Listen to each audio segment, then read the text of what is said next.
Përshëndetje. Jemi së bashku në ekranin e Radio Televizionit Publik të Korçës në hapësirën mediatike të zgjedhjeve parlamentare të 11 maj 2025. Sot kemi një tjetër kandidate për e cila është pjesë e listës të koalicionit Euroatlantik për qarkun e Korçës, e cila është ftuar në studion ton për të shpalosur platformën e saj elektorale, po sigurisht edhe të subjektit politik që ajo përfaqëson. Në studio kam kënaqësinë të prezantoj juristen Marinela Ziu. Zonja Ziu, përshëndetje, mirë se erdhët. Mirë se u gjeta, faleminderit për ftesën. Zonja Ziu, një prezantim të shkurtër edhe për publikun? Patjetër. Unë jam Marinela Ziu, jam një vajzë e lindur edhe rritur në qytetin e Korçës. Kam përfunduar studimet për drejtësi në Universitetin e Tiranës, master shkencor për të drejtë civile dhe shkollën kombëtare të avokatisë. Kam një eksperiencë të gjatë gati 12 vjeçare në fushën e antikorrupsionit. Njëkohësisht kam ushtruar detyrën e këshilltares ligjore të grupit parlamentar në Kuvendin e Shqipërisë, ekspertës ligjore në Komisionin Hetimor të Zgjedhjeve, ekspertës ligjore në Komisionin Hetimor të Incineratorëve. Dhe kam hyrë kësaj sfide të rëndësishme edhe sfiduese për të çmontuar një grush njerëzish që ka kapur praktikisht gjithçka në qytetin e Korçës, por edhe në qarkun e Korçës, majtas edhe djathtas, që kanë zaptuar çdo mundësi me kulisa të errta politike, me marrëveshje, me përfitime parash publike, duke zbrazur fatkeqësisht çdo qytet edhe fshatrat në qarkun e Korçës. Për fatin e keq sot, pavarësisht se Korça ka qenë një qytet i madh dhe shumë i populluar, nga 83.000 banor, sot për fatin e keq janë apo nuk janë 20.000 dhe kjo duhet ndryshuar. Cilat janë prioritetet kryesore të koalicionit Euroatlantik? Ajo që na diferencon me forcat e tjera politike është pa diskutim mbështetja pa kushte e drejtësisë së re, e strukturave të reja të drejtësisë, PAK, BKH dhe lufta kundër korrupsionit. Nëse nuk kemi një luftë të pakompromist kundër korrupsionit, nuk mund të kemi një ekonomi të zhvilluar dhe më shumë mundësi për qytetarët korçar dhe ata shqiptar. Kështu që për këtë arsye, ajo që na diferencon, siç e thash, me çdo forcë tjetër politike është mbështetja ndaj strukturave të reja të drejtësisë. Unë besoj fort që një drejtësi e pavarur dhe e paanshme do të jap fund pandërshkueshmërisë dhe fundi i pandërshkueshmërisë do të sjellë pastaj edhe fundin e tranzicionit. Fundi i tranzicionit do të thotë që më në fund Shqipëria të hyjë në një rrugë drejt një zhvillimi normal, për të jetuar në një vend normal. Nga ana tjetër, lufta kundër korrupsionit pa diskutim do të sjellë me platformën tonë kundër korrupsionit, do të sjellë edhe kthimin e parave të vjedhura në buxhetin e shtetit, me të cilat pastaj do të financohet edhe programi jon ekonomik. Në fakt, lufta kundër korrupsionit dhe vullneti jon si forcë politike kundër korrupsionit fillon nga vetja. Dhe kjo do të thotë që ne kemi një program real kundër korrupsionit, që do të thotë heqja e imunitetit. Përderisa kushtetuta thotë të gjithë janë të barabartë para ligjit, atëherë duhet patjetër të hiqet imuniteti. Ju e dini edhe me rastet e fundit në Parlamentin e Shqipërisë, nëpërmjet mekanizmave të mbledhjes së komisioneve, komisioni etikës, ju hapet apo procedurave të tjera parlamentare, ju krijohen të gjitha kushtet që ata deputet që janë të hetuar për korrupsion apo çdo vepër tjetër penale, ju hapet rruga për t'u larguar, sikurse ishte edhe rasti i fundit i zëvendës kryeministrit Ahmetaj. Pra ju krijuan të gjitha kushtet që të largohej. Dhe kjo është një nga hapat e para si politik reale kundër korrupsionit nga forca politike. Heqja e imunitetit, veting i politikanëve. Ne besojmë fort që një vizioni jon i Shqipërisë së zhvilluar fillon pa diskutim me luftën kundër korrupsionit, me çlirimin e politikës nga korrupsioni dhe lidhjet e saj të drejtë për drejta me krimin e organizuar. Nga ana tjetër, vetingu i politikanëve nën modelin e drejtësisë, pra të gjitha çdo para publike dhe çdo para e krijuar nga pikërisht eksponent të parlamentit duhet të kalojë në sit për të parë, ne dim shumë mirë, kanë ardhur me qindar, kanë në xhep dhe sot janë miliarder. Nga nuk i kanë të trashëguara, nuk i kanë të familjes, janë para të vjedhura nga qytetarët shqiptar. Gjithashtu në luftën kundër korrupsionit, ne kam qenë edhe vetë eksperte në këtë ligj dhe kam shumë për zemër, është ligji antimafia. Një nga ligjet më të mirë ndoshta në gjithë këto vite, një ligj që ka mbi të gjitha elementin thelbësor të saj ka fuqinë prapavepruese, që do të thotë, ne nuk do të synojmë të kalojmë në sit kontratat koncesionare dhe ato të partneritetit publik-privat vetëm në 4 vitet e fundit, por në 34 vite. Pra të gjitha kontratat koncesionare, apo çdo kontratë publike duhet të kalojë në sit. Kushdo që ka vjedhur në 34 vite duhet të shkojë përpara drejtësisë. Dhe nga ana tjetër, nëpërmjet asaj që ne quajmë si njësia e zbulimit dhe rekuperimit të parave, do të krijohet një fond me të gjitha pasurit të vjedhura që më pas do të ndihmojë edhe në financimin e programit ton ekonomik. Një element shumë i rëndësishëm është në mekanizmin ndiq paran të ligjit antimafia, do të kalojnë në sit të gjitha kontratat koncesionare, të gjitha kompanit që kanë përfituar në mënyrë abuzive kontrata koncesionare apo partneriteti publik-privat, do të ndalohen për të marrë pjesë në gara publike për një periudhë kohore gati 20 vjeçare, nuk do të lejohen që të bëhen pjesë e përfitimit të këtyre kontratave. Dhe gjithashtu, të gjitha parat e përfituara në mënyrë abuzive nga korrupsioni do të kthehen në buxhetin e shtetit. Një pikë e rëndësishme duket e programit të koalicionit Euroatlantik është reforma e pronës dhe të përndjekurit. Pa diskutim. Përpara reformës së pronës, ne mbi të gjitha kemi një program shumë të mirë ekonomik. Këto ditë kam qenë në kontakt për fatin e keq me biznese të vogla, me biznese të mesme dhe biznese të mëdha, të cilat ka një presion të jashtëzakonshëm, veçanërisht në këto ditë fushate, dhe kjo është e papranueshme. Bizneset, një nga problematikat kryesore që na shfaqin është inspektimet e shpeshta dhe gjobat dhe rishfetet me të cilat përballen çdo ditë. Gati 70% e bizneseve detyrohen që të japin të paktën një herë të vetme rishfet. Për këtë arsye, në programin tonë ekonomik dhe në programin tonë antikorrupsion që do të ndihmojë në çlirimin e ekonomisë, ne do të krijojmë një inspektoriat të vetëm dhe jo 10 që janë sot, një inspektoriat të vetëm që do të ketë në fokus sigurinë ushqimore, sigurinë e shëndetit dhe sigurinë teknike. Nuk do të ketë më këto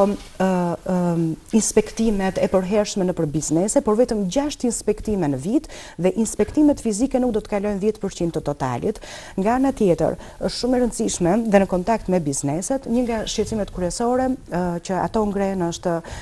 një sistem taksash abuziv, një sistem me shumë taksa, me taksa shumë të larta që i ka çuar bizneset në kufi mbijetese. Për këtë arsye, në programin tonë ekonomik, ne kemi taksën e shesh 9%, ndërkohë që taksa e shesh sot varion nga 13 në 23%, që është një barë jashtëzakonshme për bizneset, duke krijuar kështu në këtë mënyrë një sistem taksimi më të thjeshtë, një sistem taksimi më të drejtë dhe një sistem taksimi më transparent. Gjithashtu do të vendosim tatimin mbi të ardhurat personale 9%, që sot sërish varion në 15%, pra është sërish një barë shumë e rëndë mbi qytetarët që nesër me taksën me tatimin 9% do të krijojë pa diskutim më shumë të ardhura për familjet shqiptare dhe më shumë konsum, dhe me tatimin mbi biznesin 9% që sërish sot është 15%, do të krijohet një tjetër çlirim mbi hapjen dhe zhvillimin e bizneseve, por gjithashtu Shqipëria do të jetë absolutisht më atraktive në thithjen e investimeve vendase, por mbi të gjitha në thithjen e investimeve të huaja, të cilat për fat të keq në gjithë këto vite ka pasur një mbyllje të jashtëzakonshme të tyre. Dhe në këto ditë jam vënë në dieni edhe në mbylljen e shumë fasonerive, bizneseve fasone dhe kompanive të tjera, biznese të mesme të mëdha gjatë këtyre viteve, për shkak se nuk përballonin dot taksat e larta, duke sjellë kështu dhe drama të jashtëzakonshme në familjet korçare dhe në gjithë qarkun Korç, që lidhen me papunësinë e veçanërisht të vajzave dhe grave. Në lidhje me atë që ju më pyetët, në lidhje me pronën dhe të përndjekurit politik, pa diskutim që të përndjekurit politik janë shtresa më mbështetëse ndaj programit ton ekonomik edhe politik veçanërisht, dhe pa diskutim që janë në fokus kryesor. Ne dim shumë mirë që në 34 vit ata që ishin të përndjekur vijojnë të jenë të përndjekur, sepse nuk kanë realisht jo më larg se dje pa ata një takim me të përndjekur politik, dhe është e pafalshme për ne si shoqëri që t'i lëmë në kufi mbijetese, jo vetëm që nuk janë dëmshpërblyer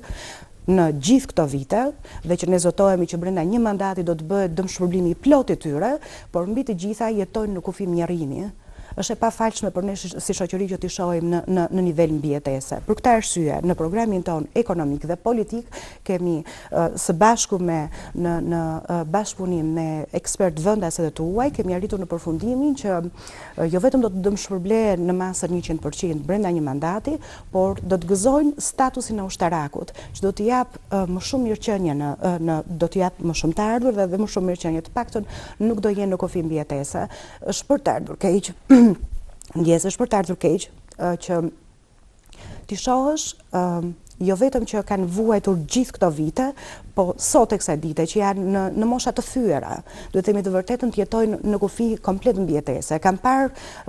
lista të tëra nëpër dyqane për bukë. Është e pafalshme, por qytetarët dhe mbi të gjitha për shtresën e të përndjekurve politik. Kështu që nëpërmjet programit ton, nëpërmjet kthimit të pronës tek i Zoti dhe programit për të përndjekurit, pa diskutim që do ketë një tjetër çlirim. Në lidhje me pronën ka dy aspekte shumë të rëndësishme. Ne zotohemi që së pari do të bëjmë kthimin e plot të pronës te i Zoti, është e pafalshme gjithashtu që t'i konsideroj politika shqiptare e 34 viteve ish pronar, sepse nuk janë ish pronar, janë pronar të ligjshëm, por veç shteti nëpërmjet ligjit të famshëm në 7501 dhe mekanizmave të tjera ka arritur deri atje sa të krijojë drama të jashtëzakonshme në familjet shqiptare. Për këtë arsye, me një buxhet vetëm 8 miliard euro do të arrihet që të bëhet dëmshpërblimi plot i pronës dhe kthimi atje ku është e mundur, atje ku është e lirë do të kthehet ashtu siç është, në parimin ashtu siç është dhe në pjesën tjetër do të dëmshpërblehen në vlerën e tregut. Rinia, çfarë vendi zë në programin e koalicionit Euroatlantik? Një nga plagët më të mëdha të sot të Shqipërisë, por veçanërisht edhe të Korçës dhe të gjithë qarkut është largimi i të rinjve, largimi masiv. Dhe nuk është vetëm thjesht largim i të rinjve, është largimi atyre të rinjve që janë të shkolluar, të mirë arsimuar, me shumë vizion, dhe si ka mundësi që këto të rinj shkëlqejnë jashtë dhe ndërkohë në vendin tonë nuk kanë asnjë një lloj mundësie, sepse për shkak të korrupsionit, për shkak të nepotizmit, për shkak të mungesës së mundësive, detyrohen që pavarësisht se janë të studiuar, janë të arsimuar, kanë vizion për të ardhmen, ato detyrohen të largohen sepse këtu nuk ka as edhe një mundësi. Ne kemi një program shumë të detajuar për rinin që do të fillojë me mundësi arsimimi dhe mbi të gjitha me mundësi punësimi, veçanërisht duke qenë në kohën e inteligjencës artificiale, në kohën e IT-s, kjo është edhe e ardhmja, kështu që fokusi jonë do të jetë pikërisht në këtë fushë dhe me një fond prej 1 miliard eurosh do të ngrihen 4 qendra inovative, në 4 qendrat më të mëdha inovative në gjithë Ballkanin, që jo vetëm do të trajnojnë dhe do të shkollojnë të rinjt, por mbi të gjitha 25.000 të rinjve do t'u jap mundësinë që të trajnohen, të shkollohen dhe të punësohen me një rrogë mesatare gati 2.000 euro. Dhe kjo do të ndihmojë jo vetëm që të qëndrojnë në vendin e tyre, por të jetojnë me dinjitet në vendin e tyre. Nuk e di se sa vend do të zerë në programin e koalicionit tuaj bujqësia dhe zhvillimi i agroindustrisë. Pa diskutim që është një nga zërat kryesor, aq më tepër për qarkun e Korçës, që është edhe një zonë me një bujqësi me perspektivë për të zhvilluar, por që për shkak të politikave të këqija, të ndjekura gjatë gjithë këtyre viteve, për shkak të politikave të gabuara, për shkak të vjedhjes për shkak të korrupsionit, mbi të gjitha edhe me ato që njihen si subvencionet në bujqësi, fondet i parë që është një skandal i jashtëzakonshëm që fondet e huaja vidhen në Shqipëri, se fondet e buxhetit të shtetit janë vjedhur, por është arritur që të vidhet deri tek fondet e huaja, kështu që në këtë aspekt fermerët kanë një vend kryesor në programin ton politik, duke filluar me 100 milion euro në vit subvencione dhe mbi të gjitha 150.000 fermer do t'u jepen subvencione dhe të ardhura për blerjen e farave, fidanëve, plerave kimike, pesticideve, kafshëve të racës, të cilat do të arrijnë të ndihmojnë pikërisht këta fermer duke ulur nga 30 deri në 40% të kostave të prodhimit, dhe duke ulur kostat e prodhimit nuk do të shohim ato skenat dramatike të hedhjes së qepëve në kanale, të hedhjes së mollëve në kanale, apo edhe të prishjes së qershive. Vetëm para pak ditësh isha në Dvoran, është një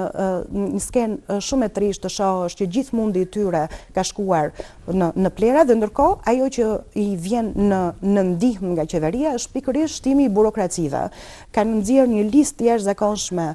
të dokumentacioneve dhe burokracive për t'u ardhur më pas në ndihmë fermerëve. Pra nuk ka as edhe një lloj ndihme. Nëpërmjet programit për bujqësinë do të ketë një ndihmë të menjëhershme për fermerët, veçanërisht gjithashtu edhe me lehtësirat në kreditimin e tyre, veçanërisht në fushën e teknologjive, pra duke futur teknologji të reja, financimin nëpërmjet kredive, me kredive të buta dhe kredive me shumë lehtësira, do të arrijnë të mundet të zhvillojnë bujqësinë nëpërmjet teknologjive të reja. Dalimi pak edhe tek fusha e shëndetësisë, edhe kjo sensitive për publikun. Pa diskutim që është sensitive, aq më tepër në kushtet kur shëndetësia shqiptare në këto vite është karakterizuar nga një korrupsion i jashtëzakonshëm, një korrupsion që nuk ka arritur të kursej as edhe shëndetin edhe jetën e qytetarëve shqiptar, duke filluar nga barnat pas edhe një lloj cilësie dhe mbi të gjitha nga 4 koncesione korruptive në shëndetësi, të cilat sot e kësaj dite janë nën hetim nga SPAG dhe pavarësisht se janë nën hetim, vazhdojnë pagesat dhe vazhdon sërish abuzimi. Për këtë arsye, është emergjente nga për ne si koalicion Euroatlantik që të ketë një anullim të 4 koncesioneve korruptive në shëndetësi dhe mbi të gjitha rritjen e buxhetit të shëndetësisë me 50%, që do të thotë do të jepet gjithë mundësia për të pasur investime reale në shëndetësi dhe për të mos parë këto situatat kur spitalet tona jo vetëm nuk kanë medikamentet më bazike të fare. Koalicioni Euroatlantik në programin e vet beson se do të dyfishojë të ardhurat gjatë një mandati në fushën e turizmit. Pa diskutim.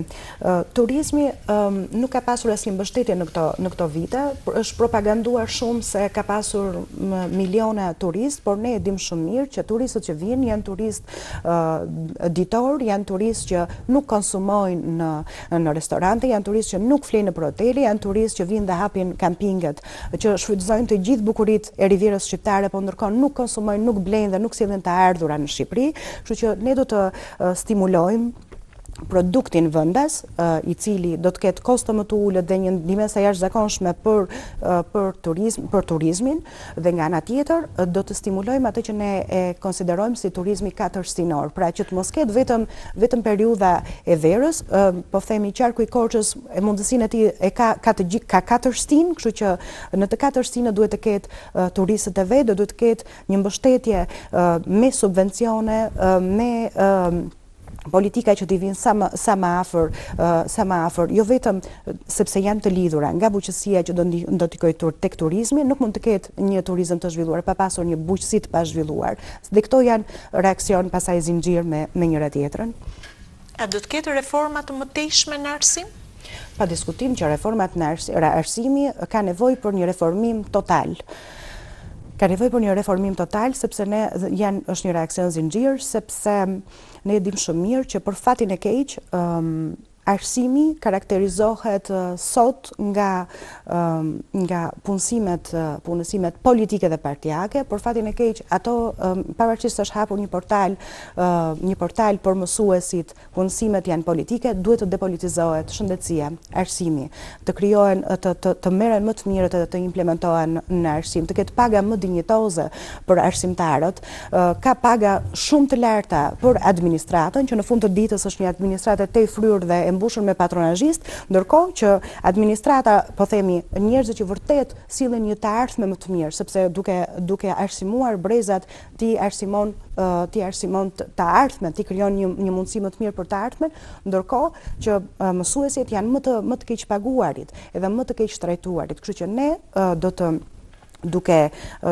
mbi të gjitha, duke krijuar një administratë më të vogël, një administratë më profesionale, dhe vetëm për ata që realisht kanë aftësi dhe mundësi reale për të sjellë një ndryshim në administratë, do të krijohet një fond shumë i mirë për ta investuar atë tek mësuesi, për ta bërë mësuesin të ndihet i vlerësuar dhe të ketë një jetë më dinjitoze.